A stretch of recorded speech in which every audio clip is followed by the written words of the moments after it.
Hello, everybody, and welcome to Real Stories. This is episode 43, and it will be a let's not meet type episode. So, let's get into it.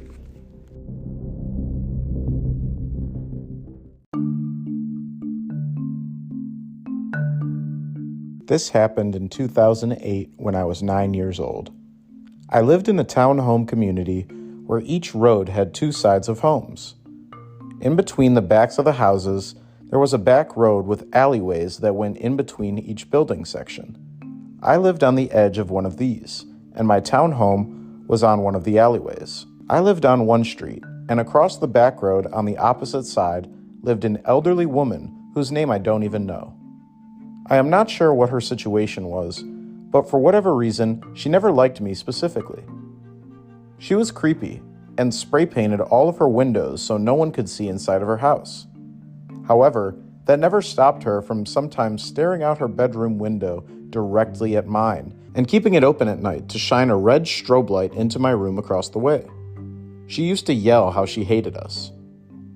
I was in the 4th grade, and on a particular January morning, I had unfortunately missed the bus. My dad sent me outside to get in the car so he could drive me, and he said he'd follow me out soon after. As I was walking to my dad's car, she came out of the alleyway next to my house, slowly, with a gigantic kitchen knife behind her back. She raised it and started running after me. I was faster than her, so I was able to avoid her and was able to get into the house. She walked and stood on the neighbor's porch across the way and stared at my house. I was terrified. My dad ran out and yelled at her, and she said she wanted to get rid of us, quote, stupid kids. My parents called the police, but the police sent her home and had an ambulance pick her up later. My parents went to some sort of court proceeding about it, but I don't really know the details. I didn't see her again after that, until 1 year later. I don't remember the day, but it had snowed that morning, so I was going to run out of the front door and play in the snow. I opened the door to see her standing on the porch, but looking out towards the road. I panicked, closed the door, and locked it. I ran up to my parents' room and told them what happened, and we saw her walk off the porch up the street. I never saw her again after that. My family has since moved far from there, but people I know say she still lives there, and her windows are still the same spray-painted type. Though it doesn't affect me as much as it used to, I still don't like being around knives.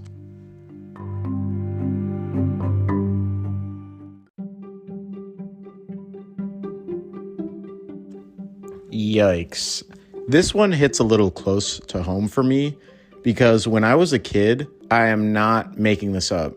When I would be out to eat with my parents, like old ladies would come up to the table and be like, "He's so cute." And it was so creepy. And my parents to this day still laugh about it because they know that it freaks me out. But so this story definitely sends a little chill up my spine. But in this story, our author is just trying to chill at home, and he has got a really scary neighbor. So in this case, his neighbor, whose name he doesn't really even know, she had her windows spray painted so nobody could see inside her house. That's a red flag. I'm not gonna lie, that's a red flag. That's weird. Why are you doing that? Why do you not just get curtains? Why do you get spray paint? What are you hiding? I'm just made of questions here, but no answers. So on top of just being weird, she's made her disdain for the kids, especially our author, well known, as apparently she used to yell about how she hated them. This is a child, by the way, 9 years old. Why do you hate this child so much? Also, another humongous red flag, she would stare out of her bedroom window directly into our author's bedroom and keeping it open at night just to shine a red strobe light into the author's room.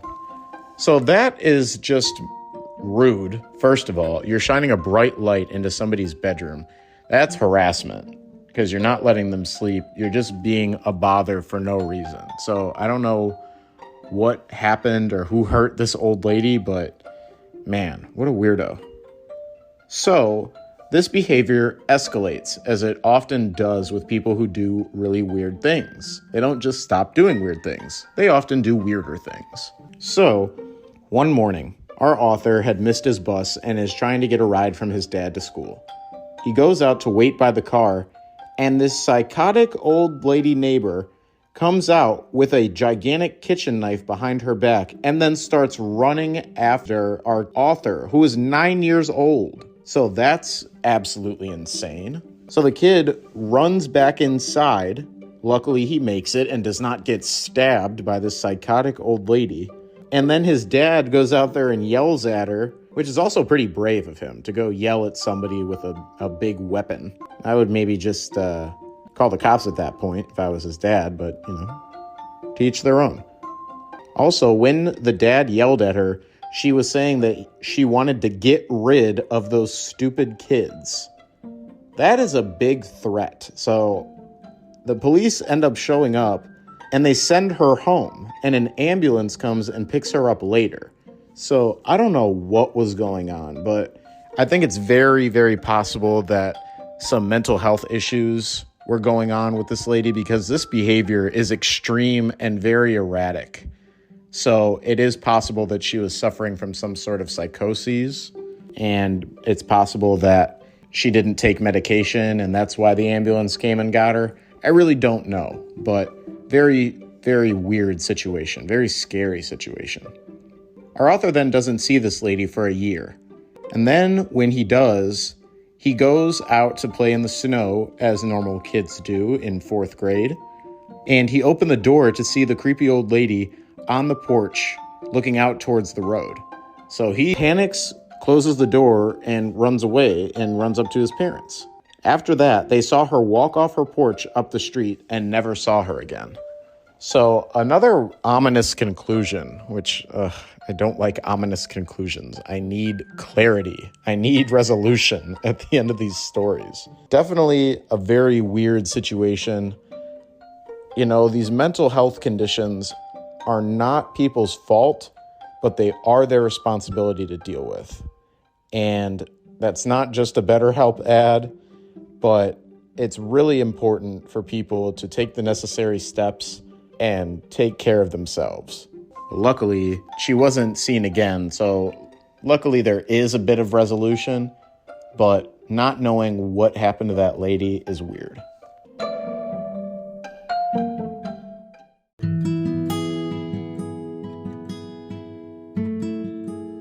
We'll be right back with more creepy stories after this word from today's sponsor, BetterHelp.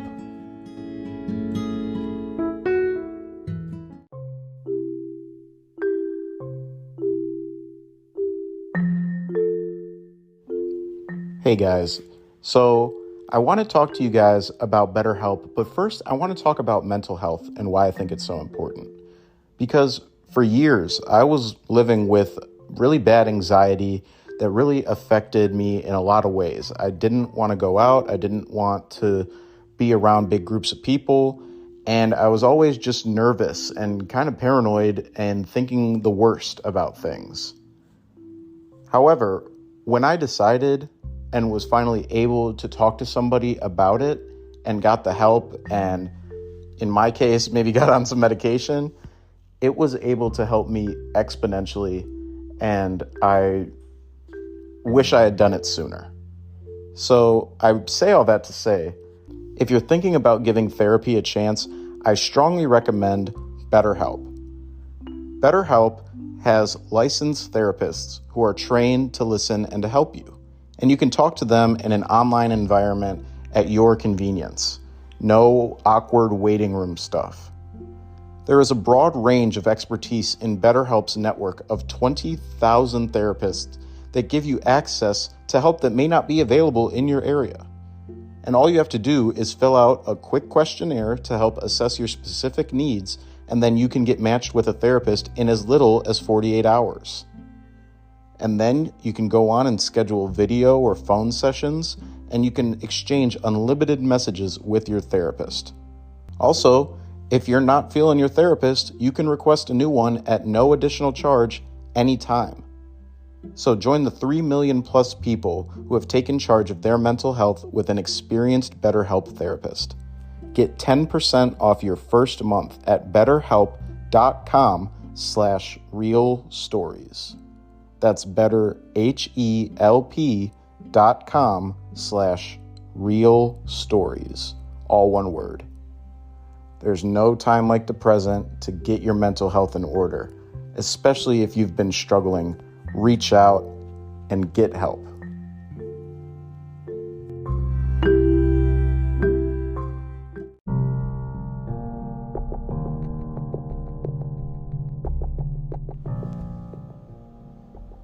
Sigh. So after crying just a little bit after looking at the crime scenes on the internet, I think it might be time to tell this story. It's just one of those moments when I randomly start thinking about it in a more serious mood than usual. It's going to be long. So this happened about 4 months ago now. Maybe more, but I really don't know for sure. Anyway, I was 19 years old, and I was going home from university after classes. I usually take my keys with me, but around that time I had lost them, and my mom was yet to take me to get a new copy. I remember I kept insisting, but she wouldn't listen. So what I did was knock on the door to get my younger brother's attention, so he'd come and let me in, but my mom also took his keys and just left him there locked up as well. I asked my brother to pass me my charger from my room, and I called one of my aunties to see if I could go hang out at her workplace in the meantime. She said yes, and then told me to call an Uber that she would be paying for as soon as I got there, and that's exactly what she did. Now, the Uber didn't pick me up exactly at home. It was in the house across the street instead. No special reason, it just did. The moment I saw the guy, he gave me kind of a weird vibe, but I also tend to be paranoid every time I so much as hop in a taxi, so I just got in, rolled down the windows, and kept a grip on both of my phones. It all seemed relatively normal until we got to the area where my aunt's workplace was. He just completely drove past it and claimed he was following the GPS when I asked him about it, but he wouldn't let me see said GPS. He seemed to know exactly where he was going. Now, I was kind of doomed from the beginning because I don't know directions, and I could only really rely on the driver being a decent person and recognizing the area, which I did. But wherever he was taking me, I had no idea. I remember seeing this fountain that I could recognize from when my mom drove to my uncle's place, but that was like way farther away than my aunt's place. By now, I was kind of thinking of what to do because this guy drove past a ton of empty houses, and a couple of them even seemed to still be under construction. Then he stopped near a place that looked like the end of civilization. We were literally on a hill, and then he turned off the car. I got lucky in so many ways looking back on it. My phone had no credit. As soon as I thought of that, my aunt called me and asked, "Where are you?" And I literally felt my heart drop because I had no idea, and this dude was just staring at me. I said I didn't know and asked him, "Hey, where did you take me?" And he replied with, "I wouldn't know what to tell you, kid." That was enough for me.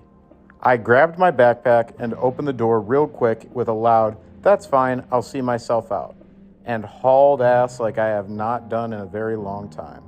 I remember even being afraid of carrying my backpack on my back in case he'd chase me and pull onto it, so I was holding it in my hand with my hoodie wrapped around my waist as I thought of where to hide. I thought of knocking on someone's door, but for some reason that didn't seem safe to me at this moment. I remember telling my aunt not to hang up because he was still following me in the car. Then I saw an empty barren surrounded by concrete walls and a strong bar gate, except there was enough space under the gate to crawl in, so I literally threw the backpack over and then crawled under. There was a huge electric control box, and I opened it to crouch inside and hide. My aunt's still on the phone with me. She, my other aunt, and my uncle were all on the call with each other, putting credit on my phone and asking for my live location through WhatsApp because I had no idea where I was, literally in the middle of nowhere. I waited there for like 2 hours, and this guy wouldn't leave. I even had to go pee outside the box and immediately ran back inside. There was even tiny spiders and old honeycombs, so I was also fighting both my arachnophobia and trypophobia. At some point, I'm guessing this guy left and my uncle got there in his truck. He didn't know where I was, so he kept honking and telling me to tell him when I could hear it getting closer. And then I finally did, and I got out. For a while, I thought maybe this had just been a misunderstanding and I just jumped out of some guy's car like a maniac without even paying him. But then, when I got home after staying at my aunt's pharmacy for a while until my mom, who still didn't know much about what had happened, picked me up, I checked the Uber app, and not only did it say I had already paid, but it also said I made it to my destination, so I ruled that out. I had told my aunts not to tell my mom about it because she goes insane at a minor inconvenience, so telling her this would only freak her out and she wouldn't be of any help. I only let her know when I called her to come get me and on our way home to get a copy of the key because, of course, something bad had to happen until she actually listened to me, and nowadays she always puts credit on my phone. Anyway, so that's what went down. I had to Indiana Jones that thing twice, and to this day, my family brags about how I was able to keep myself perfectly composed and react quickly, which I'm still shocked about. I remember seeing broken glass and metal bars lying around and telling my aunt, if I'm going down, I'm taking him with me, in a joking manner because her blood sugar levels were really messing her over. On our way home, my mom told me I wasn't in hysterics because I was in shock and that it would hit me the next day. It didn't. I kept going around as normal. But last week, she brought it up again and asked if I didn't think I was going to die. I said of course, but I also knew freaking out would either make me an easier target or just not help me get away at all. When I remember it, more than scared, I feel angry. I could have been one of the many, many girls who just disappear and are later found dead in a random hill or a ditch. And I can't say I suffer survivor's guilt because in all honesty, I don't. But I can't help but think that could have been me whenever another dead kid or teenager is on the news as a missing. It really could have gone terribly wrong. My parents believe this guy was a rookie who maybe felt sorry for me and let me go. Because if he had wanted to, he could have hurt me with some sort of weapon or just try to kill me right then and there. I don't even know anymore. I sent his profile to all the girls I know so that if they ever happen to get him as their Uber driver, they can cancel. Since then, I don't take Ubers anymore. Wherever this guy is right now, I don't want to be ever again.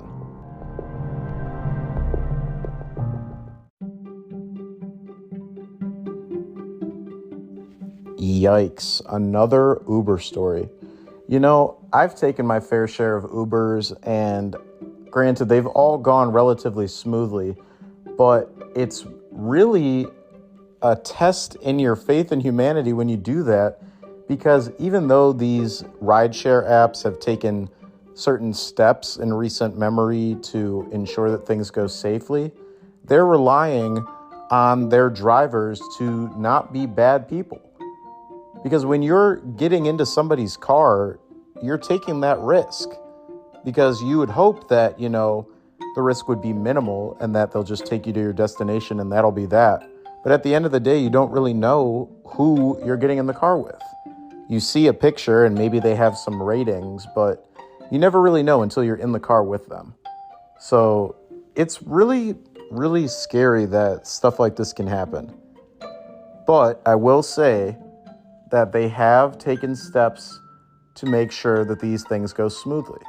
I have said this before, and I will say it again, that Uber does a thing now where if your ride goes off course, they will message you and ask you if you're okay. So this really would have helped our author out in this story.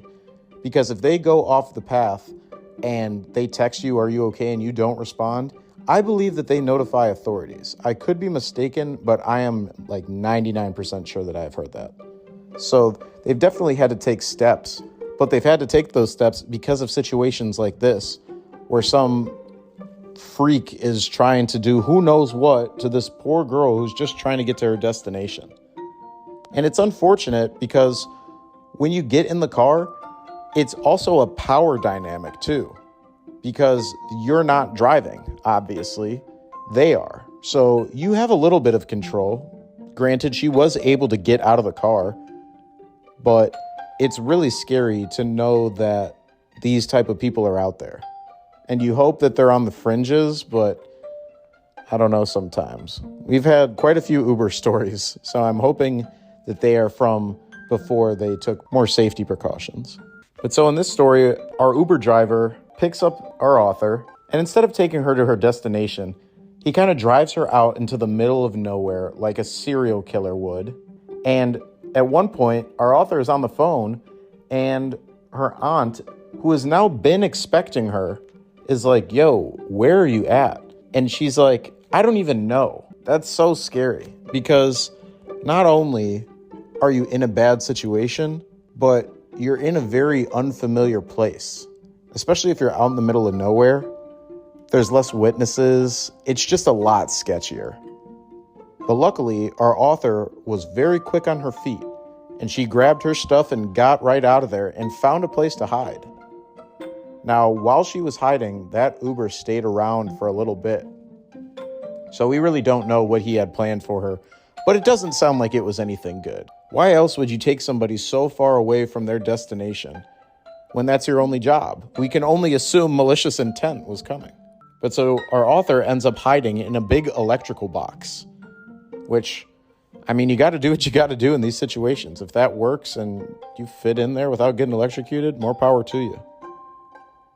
Eventually, her family members were able to track her using the live location on WhatsApp. So, like I've said before, guys, whether it's WhatsApp or the iPhone, share your location with trusted people. Make sure that they are, it's like a lifeline in just these type of scenarios. Because often, when is that used? When you're looking for your friend and you guys are trying to rendezvous and you're not exactly sure where they are. Or make sure your friends got home and got home safely. That's what I often check it for. Because my friends and I all left, a bar whenever. Did everybody make it home? I'll text them. But if they forget to text, I'll check their location. And it's honestly, there's safety in numbers. So it's better to have it and not need it than need it and not have it. Because you don't want to be in a situation where you wish somebody had your location and they didn't. Because we have the technology and we might as well use it because it keeps people safe and it saves lives. In this case, it saved this girl's life for certain. But yeah, you just got to be really careful using these apps. And you got to be aware of your surroundings too. If you're just in an Uber, just on your phone, not paying attention to where you're going, you should be aware. Like, okay, I am this far away from my destination. It should take this long to reach my destination.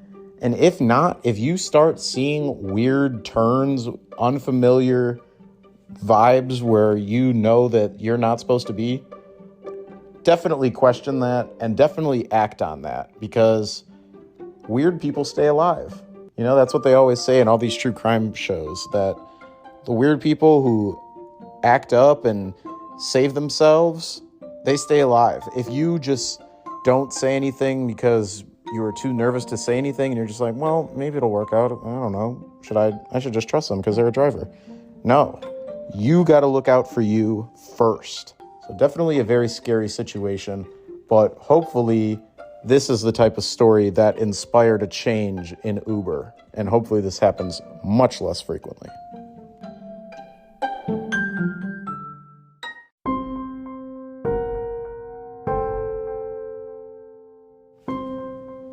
Okay, I should start this story by giving a bit of background so that you understand the situation a bit better.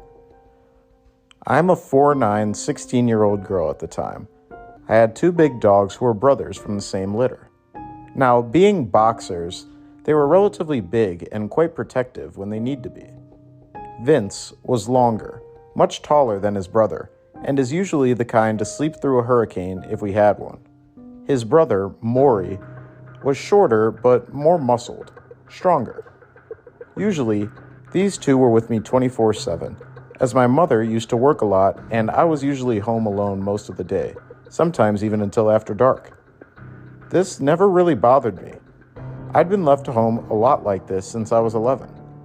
It never really struck me that I had a reason to be worried. One day that my mom was working later, I was doing some household chores. Feeding the dogs, doing dishes, stuff like that. I continued doing what I always had, a routine of tidying the house I had done every day for years. As I went to take the trash out of the bin, I started walking towards the door when Maury stepped in front of me. I tried moving around him, telling him to get out of my way and sort, but he refused to budge. This was certainly odd, and looking back on it now a few years later, I realized he was probably trying to stop me from walking outside. We continued like this for a few more moments. Me trying to get past him, of course, him never moving from his spot. He was quite heavy as a big dog, so it was difficult to lift him and even harder to get him away from something. Now, in the time we had been going back and forth in this interaction, Vince stayed happily asleep on his dog bed. I should note that from my kitchen, you can see the living room and bathroom. Usually, we use the side door from the kitchen to enter/exit the house since it attached to the carport. After a couple more minutes, I heard something I hadn't expected when I made one last desperate attempt to move Maury from his spot. He growled, which wasn't unusual as he had growled plenty in his life. What was unusual was that he growled at me. He had never done that before, not once. But for that reason, and that reason alone, I decided not to take the trash out that night. I simply tossed it in another room and let it be. A short time passed, maybe a half an hour or so. I had gotten settled into my chair to watch some movie while I waited on my mom to get home. While I was watching the movie, I suddenly heard a quiet knock at the side door. As I mentioned earlier, you can clearly see the living room from the kitchen, so I heard the knock pretty well. It was already after dark, so I figured it was just my mother and she had somehow forgotten her keys. I got up, went into the kitchen, and out of the corner of my eye, I saw the hook near the door. The keys weren't there. To some people, that's not a big deal, but to me, it meant that the person knocking on my door was in fact not my mother.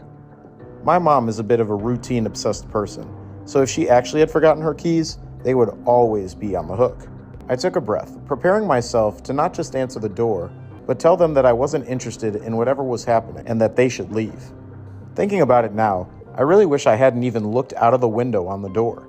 I wish I had just sat back down, called my mom, and stayed out of sight.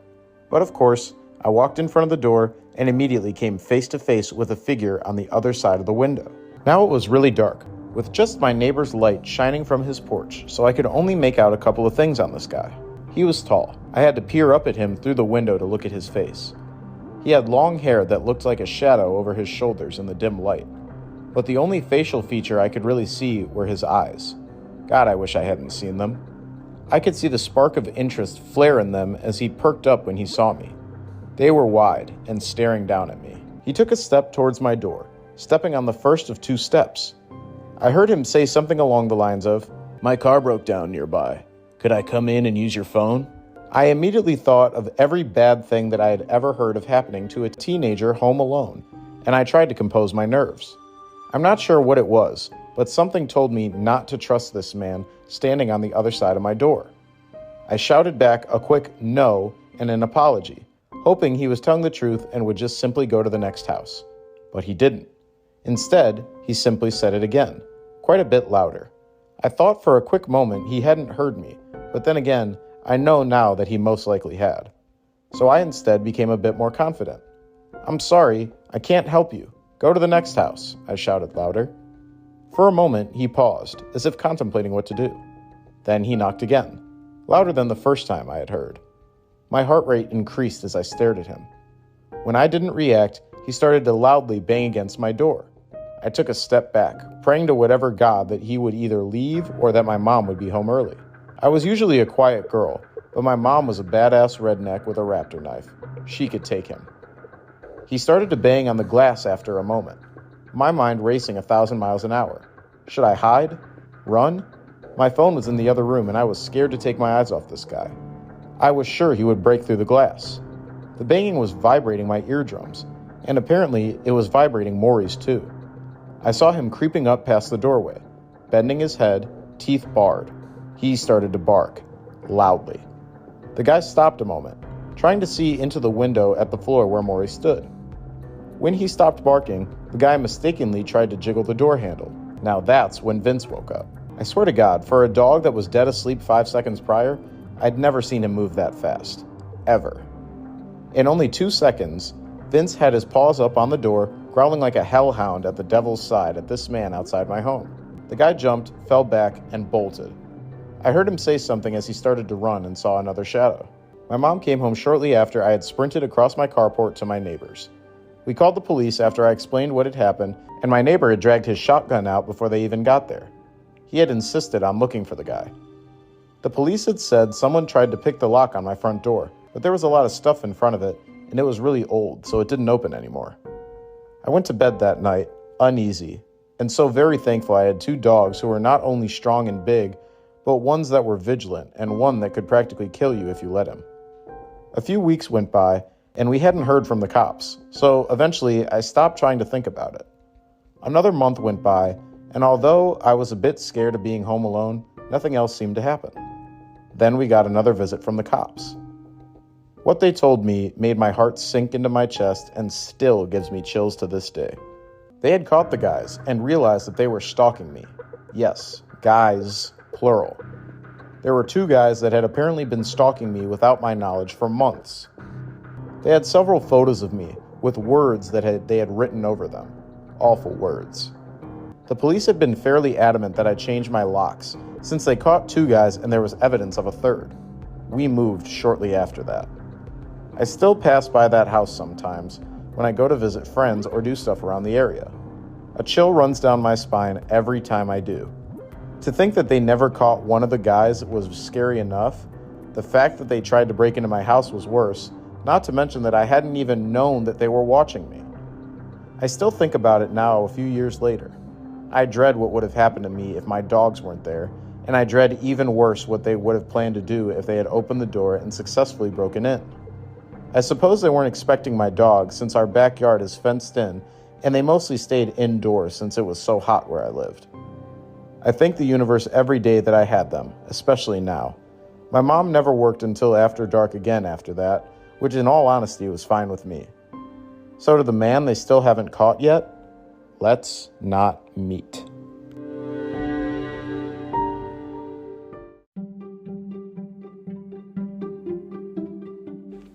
Aw, well that was a nice story about how dogs are truly something that we do not deserve.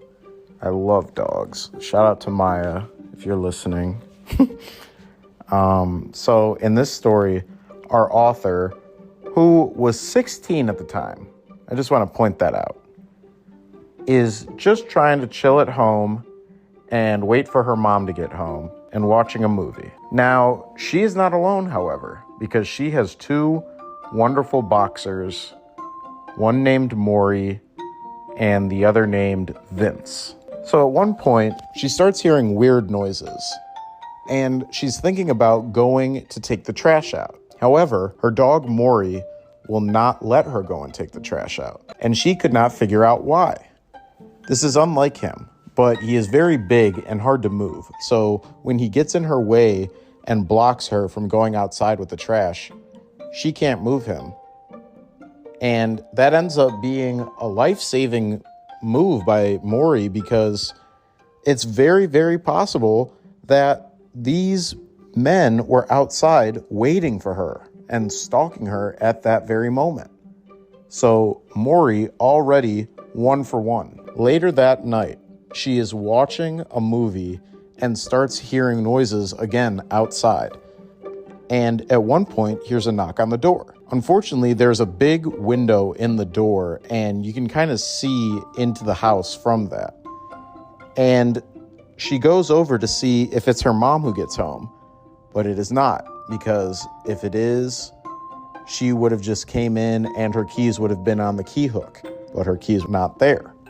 So she looks and sees a guy there, taller dude, older, long hair, and he's giving the same spiel that people always give when they're trying to get somebody to open their door. Oh, my car broke down and I'd like to use your phone.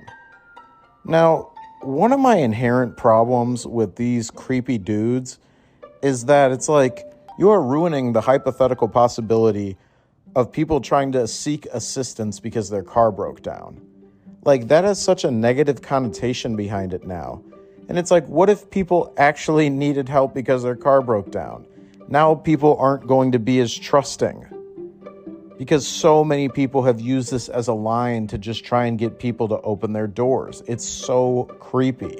And it's really disappointing because they're turning this into like a boy who cried wolf scenario, where it's like so many people have used that and it's becoming such an untrustworthy line that when somebody finally does need it for real, people aren't going to open their doors.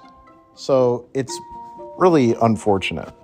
However, at one point, the guy sees our author and he's banging on the door and he's banging on the glass. At this point, her dogs sprint into action. So Maury is already there and he's barking.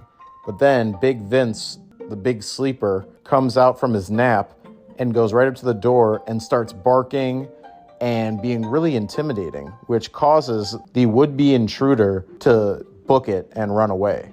And this is a big thing with people trying to break in. Whenever they hear that there are dogs present, it is a big deterrent for them. And it's really interesting because it really makes you wonder why more people don't have big dogs, because they are multi-purpose. In addition to being cute and lovable, they protect your home. And this is far from the first time we've heard this type of story, even on this podcast. So it's really a big deal to have a dog that protects the house. I'm curious as to if my dog has ever actually protected us from anybody, as opposed to just barking at my friends and at Michaela. But who knows? Hard to say. We also have cameras, so if somebody was there, they would have figured it out. But I say that to say that these dogs are the true heroes of this story, and I just hope that they got, belly rubs and treats, because it's really a scary predicament. She runs over to the neighbor's house after the dogs scared off the intruders. So they call the cops, and at first they're not able to really find them because, they ran away.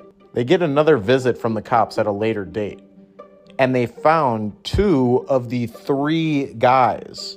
So not only was there that initial creep at the door, but there was another guy who they caught who was with him, and there's a 3rd guy who they haven't caught to this day. So that is really scary. And not only were they creepy for trying to get into the door when she said no thank you after they tried to get in, but it gets even worse because they had pictures of our author, who, again, 16 at the time, and they said that they had some inappropriate words written on the pictures. So I don't even want to speculate as to what they said, but I'm sure it was nasty.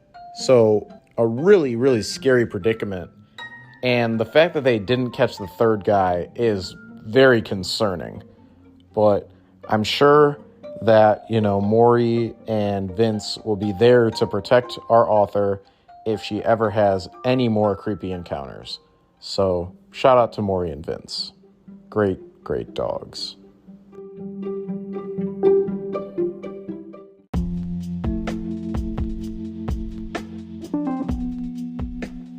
Alrighty, guys. Thank you for listening to episode 43 of Real Stories. Today you have heard I Escaped an Uber Kidnapper by It Wasn't Me, Boys. Then, That Time a Creepy Neighbor Tried to Stab Me by Funfetti Dragon. And finally, My Dog's a Good Boy by Mad Mara. All stories were read with the permission of their respective authors. And if you have a story that you would like to hear on the show, please email it to me at thearspodcast@gmail.com. That's thearspodcast@gmail.com. And you can remain anonymous. Thank you guys again so much for listening. And if you enjoyed, tell a friend, share it on social media, whatever. Appreciate your support. I will have a brand new episode for you guys next week. So until then, stay safe and have a good rest of your week.